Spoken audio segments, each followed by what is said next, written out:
batangiye urukundo rwabo 2024 nyuma ya break up ya Regis na Miki. Aga rero bigenda gute? Nkuko yagiye abyivugira Miki kuri different social media platforms zitandukanye, yavuze Miki ko kuva yakundana na Aga aribwo bwa mbere yabonye umuntu yakwizera ko yamubera umugabo. Yego. Ijambo rikomeye kubera ko yari amaranye igihe kinini na Regis, we ni uzi ibyo bacanyemo nuko amufata. Bura hari ibintu byinshi bituma atakita, yaravuze ko Aga mu mboni zari we yabonamo nk'umugabo. Hari ibintu byinshi yabonye muri Aga atabonaga muri Regis. Tujye tuvugisha ukuri. Yanatanze n'urugero, aravuga ati ngiyewe nkundana na Aga bwa mbere kugira ngo nemere ko no muntu ashobora no kuzanshaka nkamubera umugore akambera umugabo. Ati bwa mbere yaje aransura asanga mfite ikibazo mu rugo, nari mfite akazi k'umukozi ariko umukozi nta mattress afite araraho, afite akantu k'akamatera ka capati nako karangiye, urabuzi buriya matera bwa EPSR zingana uko. Yego. Akabona umukozi akeneye matera, kandi matera ni itegeko igomba kuboneka, ariko akabona Miki we nta bushobozi afite. Nibwo arakinjira muri game ataratangira kwiyubaka neza, akishakisha. Ngwaga yaramusuye, akimara kumusura amubwiye icyo kibazo, Ngwaga yahise abwira umukozi housemaid ngo hita unyaruka ujye kuri shop, any nearest shop, uhita umpamagara umbwire matera. Nabonye bagenda bavuga ngo ntiyari kwambara agatimba, ngo agatimba ngo ukambara ngo ari ukuri vierge, ariko ibyo bintu by'umuco mugiye kugira ubuseke. Ubu currently Ikechuku ubu tuvugana mu mico y'ibijyanye n'imisango n'ibiki by'ubukwe, hari ubwo ukibona umuranga muri ibyo bintu. Mbere umuranga ntiyabagaho, yabagarimo umuranga akakurangira gukazanura sura cyabyumva. Hari ibintu babigomba guhinduka. Niba kambaye bitwaye se yarabyaye, niba ashaka iyo foto cyane cyane ko buriyo nta vara riri kuri ya kanzu ubona bitaye valeri rwose. Kuko umuntu yakwiyambarira nta kintu bivuze. Ibyo by'imico n'ibiki baje bagira nge sinabatera amabuye, cyane cyane uko umwana n'umugisha. Umwana n'umugisha yarabyaye nibyo, kandi bazanabyara n'abandi. N'umugisha ntago birabyakubuza kwambara ivara, cyane cyane ko hari ibintu byinshi byacitse. Kubera iki isi ya none igihe cyarahindutse, bajya bamenya ko tutakiri mu isi ya kera. Ibyo byose najya ngewe kubyinjiramo cyane. So udushya n'udukoryo byaranze ubukwe bwa Aga na Miki. Agashya ka mbere ni ku mpano. Yego. Impano zagenewe abageni. Rusinagire gutya azana isake, ati mbahaye ino sake izajya ibakangura mu gitondo, utazaryoherwa n'ibyo byuya byuje ibyano bya Miki. Reka ngusuhuze kandi nguhereze ikaze aho uri hose uteze amatwi FBA 155 TV. Ngiye nitwa Manishimwe Ikechuku, the power of God, the star boy cyangwa se the humble boy. Nkuko mubimenyereye twinjira muri showbiz tugasesengura. Haranyuzemo iminsi myinshi nabona n'umusore wanjye MC Jiga. Kamaze ngutere peace. Jiga umeze neza? Sawa cyane. Iminsi myinshi bro. Iminsi myinshi, ariko mbere ya byose, first of all, my people out there, I salute you from south to east, from west to south, from north to west. And even the KGL people, I salute you. Big up on yourself. And even people from diaspora bari mu bihugu bigiye bitandukanye, abantu bari dukurikiye rwose, waba uri muri Africa, Asia, America and the rest of the world. Tuguhaye ikaze kandi tukwifurije amahoro n'amahirwe aho uri hose.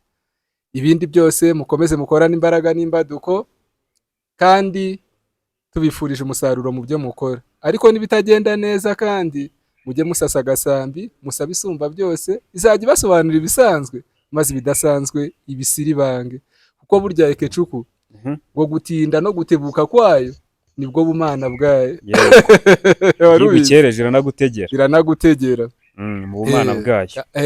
Byayo bikorera ku gihe kandi ntiyibeshya, iratayiminga. Yego. Anyway rero nari maze igihe ntaboneka, nari maze igihe ndi bizeho gatoya, niyo mpamvu mutambonaga, ariko twagarutse kandi kuri ya meza y'ubusesenguzi, dusesengura amakuru agenda caracara hirya no hino mu myidagaduro y'iwacu i Rwanda, dusesengura kandi dukoresheje ubusesenguzi bw'inararibonye, bw'indebakure, ndetse dusesengura tudasesereza nk'uko twabibabwiye. Dusesengura uko tubibona mu mboni zacu, ariko tugakoresha inyurabwenge n'indebakure. Ikechuku utaza kuzindara rero twazindutse, ngaho tangira unzamurira icyo mfitiye mu mwandiko. Yego, umwandiko w'uyu munsi ndawinjiramo gutya. Iminsi ni mike cyane ishize uwitwa Aga Promoter na Miki, bose naba influencer muri iki gihugu cyacu, umwe n'umukinnyi wa filime undi n'umupromoter, bakoze ubukwe.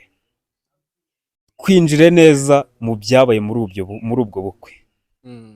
Byari byifashe bite? Murakoze cyane. Impamvu tugiye gutangira kuri no nkuru ya Gana Miki ni inkuru zabaye trend tudahari, ariko of course natwe tuba tugomba kuza tugashyiraho agakeregeshwa kacu. Yego.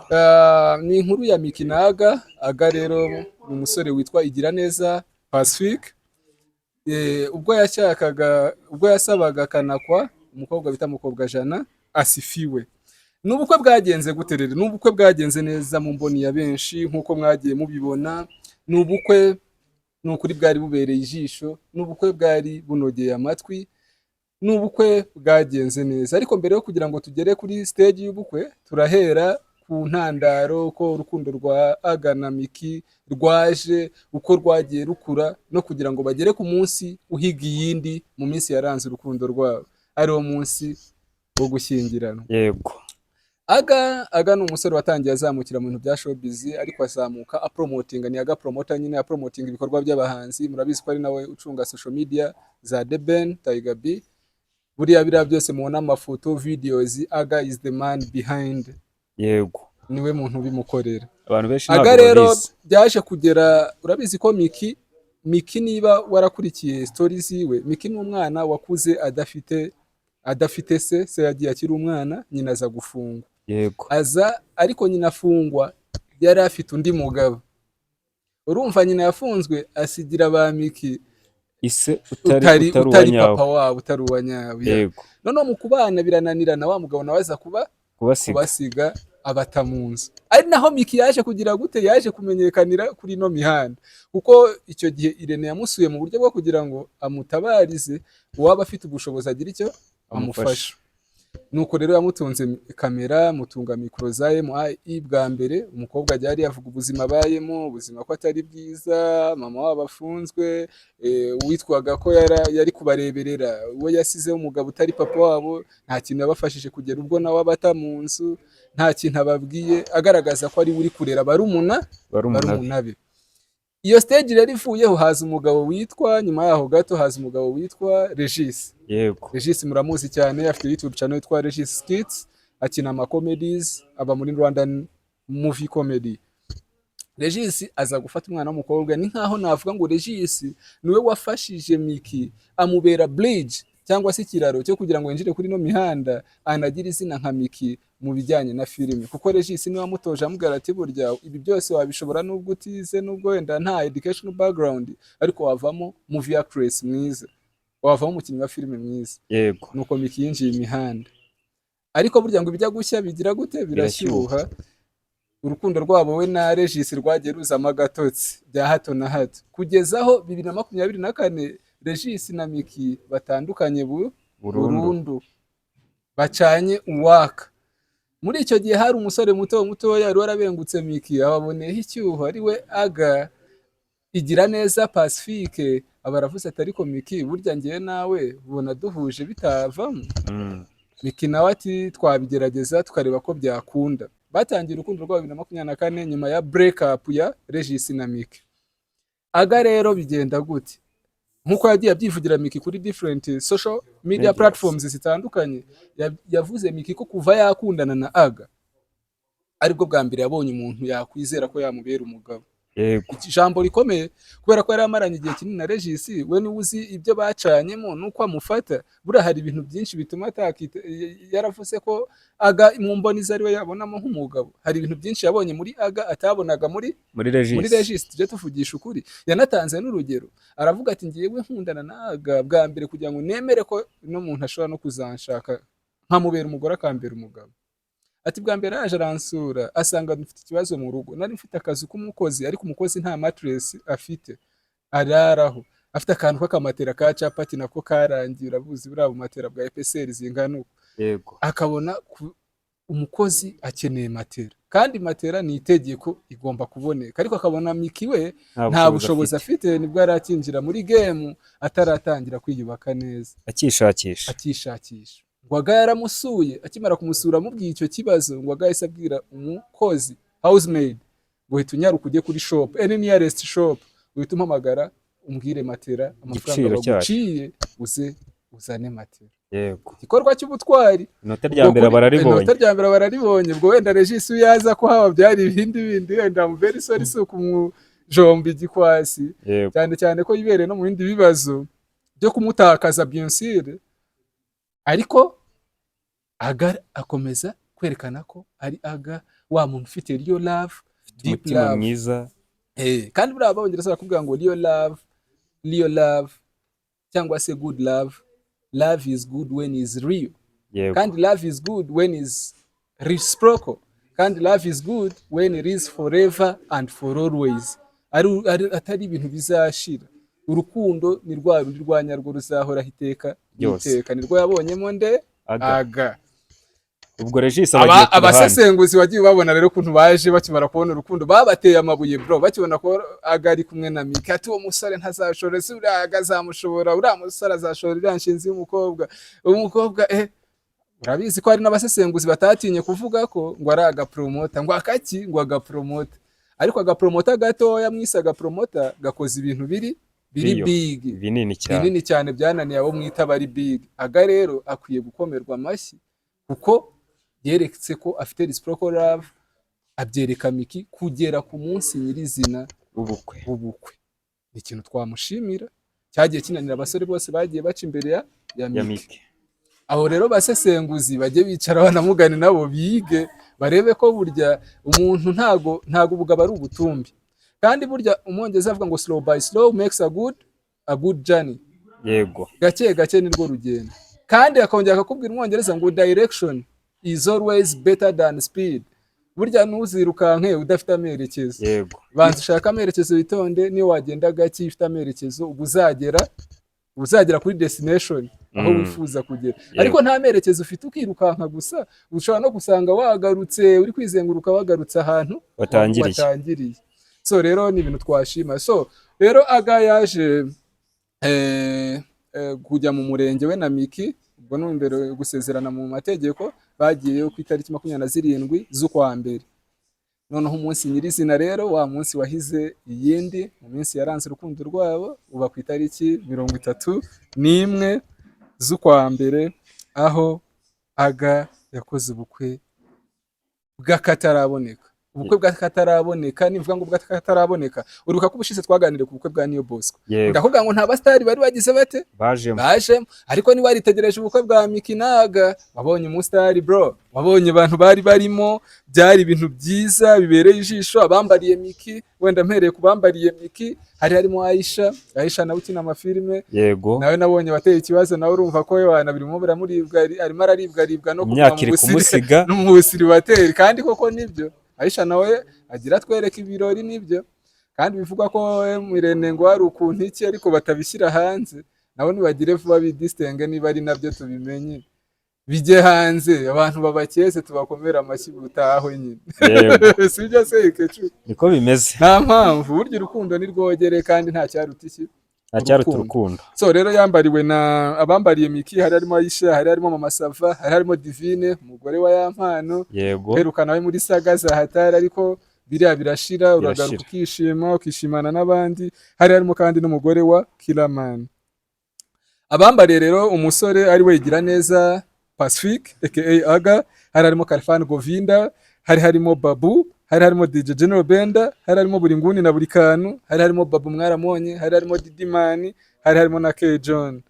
None mu bagaragaye ariko batambaye, hari harimo abastari bro, ubabara abo bantu bose maje kukubwira, ni kigaragaza nyine yose ni amazina aremereye mu gihugu.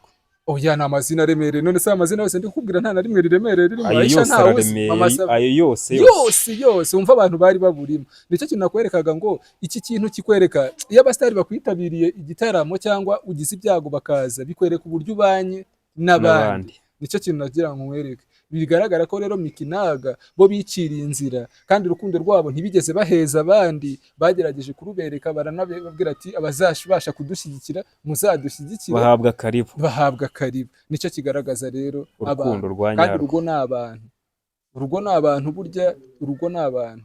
Niyo mpamvu tubifuriza ko umuharuro wa Miki na Aga uzaba umuharuro ugendwa, umuharuro wabo uzaba umuhuro abantu bahuriramo. yego tugikomeza rero ku bandi basitari babugaragayemo ariko wenda batari bafite inshingano ariko na Victor Rukotana wamenye ko ari wasohoye umugeni. yego Victor Rukotana nawe yari arimo yego mu bandi bagaragaye rero ariko batagize inshingano mu bukwe. Harimo Chris Easy, harimo Niyo Bosco n'umudamu yanze kunze ashaka kuba bakiri no mu kwa buki cyane cyane ko nabo bimariye vuba ariko nabo baje kubashyigikira. Harimo Nyamabondo nawe ntiyabura ahantu hari umuceri kugira ngo yikandira aze kubasigira amavuta. yego ni inzobere muri ibyo ahantu hari ibirori nawe Nyamabondo bari imbere cyane. Udushya rero n'udukoryo yego byaranze ubukwe bwa Gana Miki. Numva ari byo twakurikizaho. Agashya ka mbere karanze buriya bukwe wabonye ukuntu byageze aho noneho tuva muri traditional dance culture n'ibya bindi by'umuco ngo kubyina bya Kinyarwanda. Wabonye ko byageze aho noneho hazamo na modern dance abana barashekinga. Ibintu bihindura isura. Yego. Ni ubukwe nyine bugaragaza ko ari ubwa gistari bugaragaza ko ari ubwa gistari ubusirimu zigomba guhinduka. Ni nk'abana nabonye bagenda bavuga ngo ntihari kwambara agatimba ngo ukambara ngo ari ukuri vierge ariko ibyo bintu by'umuco mugiye kugira ubuseke ubu currently Ikecuku ubu tuvugana mu mico y'ibijyanye n'imisango n'ibiki by'ubukwe hari ubwo ukibona umuranga muri ibyo bintu. Mbere umuranga ntiyabagaho, yabagarimo umuranga akakurangira gukazanura sura cyabyumva. Hari ibintu babigomba guhinduka. Niba kambaye bimitwaye se yarabyaye niba ashaka iyo foto cyane ko buriyo nta vara riri kuri ya kanzu ubona bitaye valeri rwose. Kuba umuntu yakwiyambarira nta kintu bivuze. Ibyo by'imico n'ibiki baje bagira nge sinabatera amabuye cyane uko umwana n'umugisha. Umwana n'umugisha yarabyaye nibyo kandi bazanabyara n'abandi. N'umugisha ntago birabyakubuza kwambara ivara cyane ko hari ibintu byinshi byacitse kubera iki isi ya none igihe cyarahindutse bajya bamenya ko tutakiri mu isi ya kera. Ibyo byose najya ngewe kubyinjiramo cyane. So udushya n'udukoryo byaranze ubukwe bwa Gana Miki. Agashya ka mbere ni ku mpano. Impano zagenewe abageni.